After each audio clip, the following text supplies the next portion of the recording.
வணக்கம். நான் உங்கள் மாது பாலாஜி பேசுகிறேன். India versus South Africa one day international 50 over game women's team நேற்றுக்கு மும்பையில் நடந்தது. கோலாகலமாக நடந்தது. எத்தனை ஜனங்க வந்திருந்தாங்க. Housefull stadium. அப்படியே அப்படியே painted with blue entire stadium. அத்தனை ஜனங்க வந்து காத்துட்ருக்காங்க. அண்டு அதை தவிர இந்தியாவில் கோடான கோடி ஜனங்கள் அவங்க வின் பண்ணணுமேனு ப்ரே பண்ணிட்டு உட்காந்துருக்காங்க. அதில் நானும் ஒருத்தன். அப்பேற்பட்ட ஒரு ப்ரேயரோட நான் டிவி முன்னாடி உட்காந்து பார்க்க ஆரம்பித்தேன். எப்பேற்பட்ட கேம், என்ன ஒரு விக்ட்ரி, லைஃப்பில் மறக்க முடியாத விக்ட்ரி. இன்ஃபேக்ட் கபில் தேவோட 1983 விக்ட்ரியை விட I would rate this better. ஏன்னா 83ல் வந்து நம்ம வந்து ஃபைனல்ஸ்க்கோ நம்ம வரவே இல்லை. நம்ம அதுக்கு முன்னாடி நாக் அவுட் ஆகி போயிடுவோம். அதுக்கு முன்னாடி இருந்த மேட்சஸ்லாம் 83ல் தான் நம்ம ஃபஸ்ட்டு டைம் ஃபைனல்ஸ்க்கு வரோம். ஆனால் இவங்க அப்படி இல்லை. 2 தடவை இந்த விமென்ஸ் டீம் வந்து செமிஃபைனல்ஸ் முடிஞ்சு ஃபைனல் வரத்துக்கு முன்னாடி தோற்று போயிருக்காங்க. செமிஃபைனல்ஸில் தோற்று போயிருக்காங்க. ஸோ அவங்க எல்லாருக்குள்ளேயும் மனசில் எப்பேற்பட்ட ஒரு அழுத்தம் இருக்கணும். செமிஃபைனல்ஸ் ஜெயிச்சிட்டோம், அதுவும் ஆஸ்திரேலியாவோட ஃபைனல்ஸுக்கு வரப்போகிறோம், எப்படியாவது நம்ம வின் பண்ணோம் அப்படிங்கிற அந்த வெறி ஒவ்வொருத்தர் மனசில் இருக்கும். அவங்க கனவுலலாம் என்ன முந்தின நாள் எப்படி தூங்கியிருப்பாங்களா மாட்டாங்களா எனக்கு ஒன்றுமே சொல்ல தெரியல. அப்பேற்பட்ட மனநிலையில் தான் இருப்பாங்க. டாஸ் தோற்றோம். அது கொஞ்சம் டிசப்பாயின்மெண்ட்டாக இருந்தது. எல்லோரும் சொன்னாங்க ஐயோ டாஸ் தோற்றுட்டாங்களே அப்படின்னு. But it's a good toss to lose அப்படிங்கிற மாதிரி தான் இருந்தது. கடைசியில் டாஸ் தோற்றவுடனே நம்ம பேட்டிங் கொடுத்துட்டாங்க, அவங்க போலிங் எடுத்துக்கிட்டாங்க. ஸோ எல்லோரும் நினச்சோம் 300 அடிக்கலாம், 320, 340 நாங்கள் ஒவ்வொருத்தர் ஒரு ஹேஷியம். நிறைய பேர் எனக்கு மெசேஜெலாம் போட்டாங்க. இட்டில் பர்ஃபெக்ட் பிச்சு 320 அடிக்கலாம், 330 அடிக்கலாம், 340 அடிக்கலன்னா நம்ம வின்னே பண்ண முடியாது. South Africa is a better team as usual. நம்ம இந்தியன்ஸோட அந்த மென்டாலிட்டி நம்மளால் முடியாதுன்னு நம்ம எப்போதுமே நினைப்போம். பட் நமக்கு வந்து விக்ட்ரி வேணும், அந்த ஒரு காஜி உண்டு. பட் இருந்தாலும் நம்மளால் முடியாதுன்னு நம்ம புலம்பிகிட்டே இருப்போம். அதுதான் நம்மளோட ஆட்டிடியூடு. ஸோ அந்த மாதிரி ஒவ்வொருத்தர் ஒன்றுன்னு சொல்கிறாங்க. ஈவன் கமெண்டேட்டர்ஸை யாருமே கான்ஃபிடென்ட்டாக சொல்ல இந்த 300ங்கிறது பெஸ்ட் ஸ்கோர், கண்டிப்பாக இது வந்து ரீச் பண்ண முடியாது சவுத் ஆஃப்ரிக்கானால அப்படின்னு ஒருத்தருமே சொல்லலை. எல்லாருமே ஒரு சின்ன, ஏன்னா தான் சொன்னது பலிக்காமல் போய்டுமோன்னு ஒரு பயம். எல்லாருக்கும் அந்த ஒரு ஈகோ இருந்தது. அதனால் முடியுமா முடியாதா அப்படின்னு சொல்லிட்டு இருந்தாங்க. ஸோ இந்தியன்ஸ் ஆட ஆரம்பித்தாங்க. நம்ம யூஸ்வலாக பார்த்த ஒரு ஹர்மன்பிரீத் கௌரோ ஆர் ஸ்மிருதி மந்தனாவோ அவங்கெல்லாம் யாருமே இல்லை. அவங்கெல்லாம் அடிக்கலை. திடீர்னு எங்கேருந்தோ ஷஃபாலி வர்மா அங்கேருந்து வந்தாங்க. எப்பேற்பட்ட இன்னிங்ஸு. அவங்க வேர்ல்ட் கப் ஸ்குவாடிலே கிடையாது. ஒரு ஓப்பனிங் பேட்ஸ்மேன் வந்து இன்ஜுரி ஆனவுடனே அவங்கள கூப்பிட்டு வராங்க. அங்கேருந்து வந்து யோசிச்சு பாருங்கள், கடைசி 2 நாளைக்குள்ளே, அதாவது செமிஃபைனல்ஸ் வரத்துக்கு ஒரு 48 ஹவர்ஸ் முன்னாடி வந்திருக்காங்க. அப்படியே செமிஃபைனல்ஸில் பூந்துருக்காங்க. செமிஃபைனல்ஸ்லையும் she gave a very good start. நான் ரொம்ப ப்ராமிசிங்காக இருந்தவங்க கேம் பார்க்குறது. சரி எடுத்துகிட்டு போகிறாங்க அப்படின்னு தான் நினச்சா, பாவம் அன்ஃபார்ச்சுனேட்லி அவுட் ஆகிட்டாங்க. ஆனால் ஃபைனல்ஸில் வந்து எப்பேற்பட்ட இன்னிங்ஸு, அச்சோ அபாரம். 78 பாலில் 87 ரன்னு, ப்ரில்லியண்ட் இன்னிங்ஸ். அதுதான் வந்து ஒரு பெரிய ஆரம்பத்தை கொடுத்தது. அதுக்கப்புறம் தீப்தி சர்மா, இந்த வர்மாவும் ஷர்மாவும் சேர்ந்து மொத்தமாக சவுத் ஆஃப்ரிக்கா ஒரு மாதிரி குருமாவாகிட்டாங்க. டோட்டலி அவங்க க்ளோஸ் ஆகிட்டாங்க சவுத் ஆஃப்ரிக்காவை. அவங்க ப்ரில்லியன்ட் இன்னிங்ஸ் அதுக்கப்புறம் அவங்க எடுத்துகிட்டு போனாங்க. ஸோ டோட்டலாக ஒரு மாதிரி கடைசியில் விக்கெட் கீப்பரும் ஒரு நல்ல கான்ட்ரிபியூஷன் கொடுத்து ஜம்முன்னு ஒரு 298 ரன் வந்தது. அப்போ கூட கமெண்டேட்டர்ஸ் எல்லோரும் சரி, பட் ஃப்ரெண்ட்ஸ் எல்லோரும் வந்து இல்லைம்மா 300 ரன் ரீச் பண்ணலையே, என்னதான் இருந்தாலும் 300ங்கிற மார்க் வந்தால் பெருசு தானே அப்படின்னு நம்மளோட தாழ்வு மனப்பான்மை, முடியுமா முடியாதா அப்படின்னு. சரி 299 டு வின், என்ன பண்ணுறாங்க பார்ப்போம் அப்படின்னு ஐ ஜஸ்ட் பிரேட். நான் வந்து கடவுளை வேண்டிட்டு தான் நான் வந்து உட்கார்ந்தேன். சவுத் ஆஃப்ரிக்கா ஆரம்பிச்சது. அவங்க சவுத் ஆஃப்ரிக்கா கேப்டன் இருக்காங்களே, அவங்க பேர் எனக்கு சரியாக சொல்ல வரல, அதனால் ஏன் சொல்லலைன்னு கேட்காதீங்க, எனக்கு வாயில் அந்த பேர்.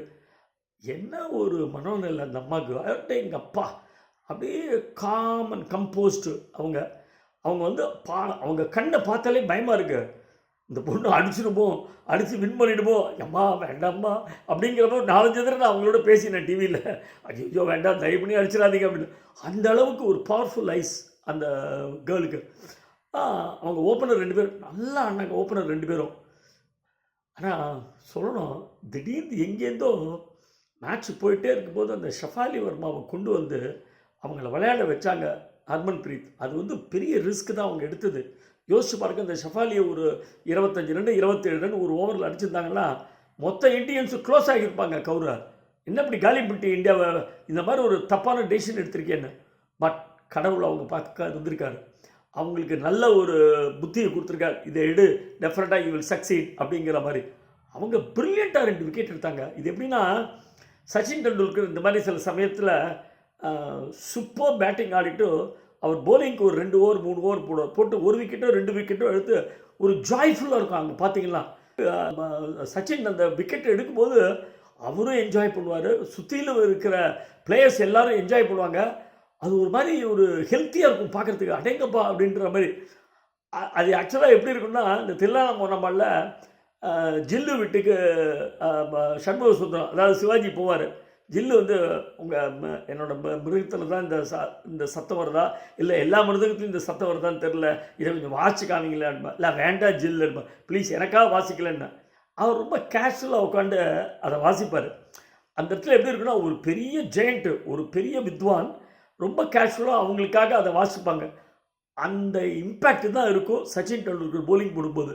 ஒரு ஜுப்ளியன்ஸ் இருக்கும், சுற்றிவர இருக்கவங்களாம் ஒரு விக்கெட் எடுத்துரும், அப்படி என்ஜாய் பண்ணி அதை செலிப்ரேட் பண்ணுவாங்க. அந்த மாதிரி நேற்றுக்கு ஷஃபாலி வர்மாவோட அந்த கேமை வந்து என்ஜாய் பண்ணாங்க, அந்த போலிங்கை என்ஜாய் பண்ணாங்க. ஒன்றும் இல்லை, 2 விக்கெட்டு, 2 வைட்டல் விக்கெட்ஸு. ஸோ அதுக்கப்புறம் ஒரு மாதிரி வின் பண்ணிடும் போல் இருக்கு இந்தியா அப்படிங்கிற ஒரு நம்பிக்கை வந்தது. இருந்தாலும் ஒரு பக்கம் அந்த கேப்டன் வந்து அவங்க பார்த்த பார்வையே சரியில்லை. வரேன்டா நான் ஒரு கை பார்க்குறேன் அப்படிங்கிற மாதிரி அங்கேருந்து பார்த்துட்டே இருந்தாங்க. பட் சூப்பராக எல்லோரும் போலிங் போட்டு, தீப்தி சர்மா எல்லாம் ரொம்ப ப்ரில்லியன்ட் போலிங்கு, ராதா எல்லாருமே அந்த ஃபாஸ்ட் பவுலர்ஸ் 2 பேர் எல்லோரும் நல்லா போட்டு வெரி குட் ஃபீல்டிங் இந்த வாட்டி. யூஸ்வலாக கொஞ்சம் அம்மாஞ்சித்தனமாக இருக்கும், அது இல்லாமல் இன்னைக்கு இந்த வாட்டி நல்ல ஃபீல்டிங் வேறு இருந்தது. எல்லோரும் நல்ல எஃபர்ட் போட்டு அந்த விக்ட்ரியை கொண்டு வந்தாங்க. அந்த கேப்டன் அவுட் ஆனோன்னு, சவுத் ஆஃப்ரிக்கன் கேப்டன் அவுட் ஆனோன்னே அப்பா அப்படின்னு இருந்தது. ஏன்னா முதல்லேருந்து கமெண்டேட்டர்ஸ்லாம் சொல்கிறது என்னென்னா, அந்த விக்கெட் எடுங்க, அந்த விக்கெட் எடுத்தால் கப்பை நமக்கு அப்படின்னு சொல்லிட்டு இருந்தாங்க. கடைசியில் அந்த விக்கெட்டை நம்ம எடுத்தோம், அதுக்கப்புறம் வின் பண்ணோம். எப்பேற்பட்ட வின்னு அப்பா! அதாவது இந்த ஸ்டேடியம் ஃபுல்லாக இட் வாஸ் பெயிண்டட் ப்ளூ, ஒரே ப்ளூ கலர் தான் தெரிஞ்சுது. சவுத் ஆஃப்ரிக்காவோட அந்த க்ரீன் தெரியவே இல்லை எங்கேயுமே. அந்த அவ்வளோ ப்ளூவை பார்க்கும்போது கிருஷ்ணரே நேரில் வந்துடுவாரோ அப்படிங்கிற மாதிரி இருந்தது. அந்த அளவுக்கு ஒரு நீலமேக ஷாமலனாக இருந்தது அந்த ஸ்டேடியம். இன்ஃபேக்ட் இது வந்து நம்பிக்கை தான் காரணம். இந்தியன்ஸ் வந்து அந்த விமன் மேலே வச்ச நம்பிக்கை, நீங்கள் ஜெயிப்பீங்க போங்க, நீங்கள் ஜெயிப்பீங்க அப்படின்னு அவங்களோட ப்ரேயர்ஸ், அத்தனை பேரோட ப்ரேயர்ஸ், நம்பிக்கை, அதுதான் வந்து அந்த விக்டரியை கொடுத்துருக்கு. அஃப்கோர்ஸ் பிளேயர்ஸ்க்கு அவங்களுக்கு அந்த ஸ்ட்ராங் கன்விக்ஷன் இருந்தது, எப்படியாவது இந்த கேமை நம்ம வின் பண்ணிடணும், செமிஃபைனல்ஸ் தாண்டி நம்ம ஃபைனல்ஸ் வந்துட்டோம், கண்டிப்பாக நம்ம வின் பண்ணிடணும் அப்படின்ற அந்த ஒரு வெறி அவங்களுக்குலாம் இருந்தது.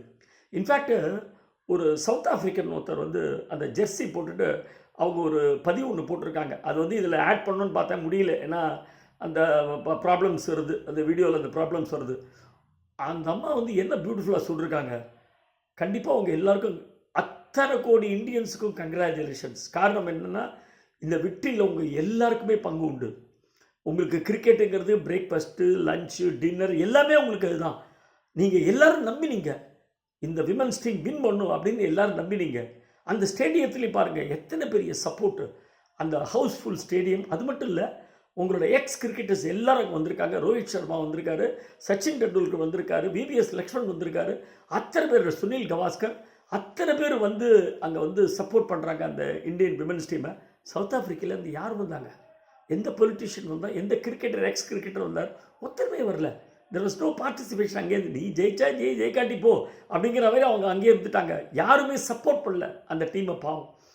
ஏன்னா மேட்ச் ஆரம்பிக்கிறதுக்கு முன்னாடி அந்த சவுத் ஆஃப்ரிக்கன் கேப்டன் சொன்னாங்க, இத்தனை பேர் வரப்போகிறாங்களே இந்த ஸ்டேடியத்தில், அவ்வளோ ப்ளூ ஜெர்சி இருக்க போகிறது, எப்படி நீ வந்து ஜெயிக்க போகிற, அந்த சப்போர்ட்டில் நீ எப்படி ஜெயிக்க போகிறேன்னு. அவங்க சிரிச்சுட்டு ரொம்ப லைட்டாக சிரிச்சு, பெருசாக கூட சிரிக்கல, ரொம்ப லைட்டாக சிரிச்சுட்டு, இல்லை நாங்கள் வின் பண்ணால் that will make them silence அப்படின்னாங்க. எப்பேற்பட்ட வார்த்தை அது. அன்றைக்கும் அவங்க ரொம்ப கான்ஃபிடென்ட்டாக இருந்தாங்க இந்த டீமை ஜெயிக்க முடியும். அண்ட் அவங்க என்ன கேம் ஆடினாங்க, 100 ரன், என்ன ப்ரில்லியன்ட். சரி, யாராவது ஒருத்தர் 2 பேர் சப்போர்ட் பண்ணியிருந்தா அவங்க அடிச்சிருப்பாங்க கப்பை. பட் அங்கே தான் டெம்பர்மெண்ட் வந்தது. இந்தியன்ஸ் டெம்பர்மெண்ட்டுக்கும் சவுத் ஆஃப்ரிக்கா டெம்பர்மெண்ட்டுக்கும் உள்ள வித்தியாசம் அதுதான். சவுத் ஆஃப்ரிக்கா கேர்ள்ஸுக்கு அது இல்லை, இந்தியன் கேர்ள்ஸுக்கு அந்த டெம்பர்மெண்ட் இருந்தது, அந்த ஒரு வெறி இருந்தது. இத்தனை கோடி மக்கள் பின்னாடி இருக்காங்கப்பா, நம்ம இந்தியன்ஸோட நம்பிக்கையை கெடுத்துடக்கூடாது, இத்தனை பேர் வந்திருக்காங்க, ரோஹித் சர்மா வந்திருக்காங்க, டெண்டுல்கர் வந்திருக்காங்க, இங்கே போய் நாம் அவமானப்படுத்தக்கூடாது, எப்படியாவது வின் பண்ணிடணும் அப்படின்னு சொல்லி அந்த கப் அடித்தாங்க. எக்ஸலண்ட். அதாவது பரம திருப்தியாக இருந்தது. இனிமேல் இந்தியன் விமென்ஸ் கிரிக்கெட்டை பற்றி யாரும் பேசவே முடியாது. அதாவது ஒரு காலத்தில் சொல்லிட்டு இருப்பாங்க விமன்ஸ் கிரிக்கெட்லாம் முடியுமா, அவங்களுக்குலாம் அந்த ஸ்டாமினா இருக்குமா, அவங்களால எடுத்துகிட்டு போக முடியும், முதல்ல கன்விக்ஷன் இருக்குமா, டிட்டர்மினேஷன் இருக்குமா அப்படின்னாங்க. மென்ஸ் கிரிக்கெட்டை விட மச் பெட்டராக இருந்தது இந்த வெறி, இந்த ஒரு டிட்டர்மினேஷன். அதுதான் நான் சொல்லுவேன். ரொம்ப சந்தோஷமான விக்ட்ரி. இன்ஃபேக்ட் நேற்று மத்தியானம் நம்ம வந்து ஆஸ்திரேலியா வர்சஸ் இந்தியாவில் அந்த T20 மேட்ச்சில் வின் பண்ணிருக்கோம். அதெல்லாம் பற்றி யாரும் பேசவே இல்லை. இந்த 24 மணி நேரம் எல்லாரும் பேசினது விமென்ஸ் கிரிக்கெட்டை பற்றி தான். சூப்பர், ரொம்ப சந்தோஷமாக இருந்தது, மனசுக்கு நிறைவாக இருந்தது. வாழ்க இந்தியன் விமென்ஸ் டீம். அந்த கவுர் வந்து எப்பேற்பட்ட ஒரு சலனமே இல்லாத ஒரு கேர்ளவோ, அதாவது மூஞ்சியில் கொஞ்சம் கூட அந்த ப்ரெஷரையோ சந்தோஷத்தையோ எதுவுமே காட்டலை. அந்த ஷஃபாலி 2 விக்கெட் எடுக்கும்போது தான் அவங்கள மீறி அவங்களுக்கு மனசில் தோணிருக்கு, எஸ் நம்மளால் முடியும் அப்படின்னு போய் அப்படியே அவங்களுக்கு கட்டிண்டாங்க. அந்த இடத்துல தான் கொஞ்சம் சந்தோஷத்தை வெளிப்படுத்தினாங்க. மற்றபடி மேட்ச் முடிஞ்சு அழுதது தான் அவங்களோட மனசுலேருந்து வெளியில் வந்த சமாச்சாரங்கள். எக்ஸலண்ட். என்டையர் இந்தியன் டீமுக்கு என்னோட பிக் சல்யூட். வாழ்க. தேங்க்யூ.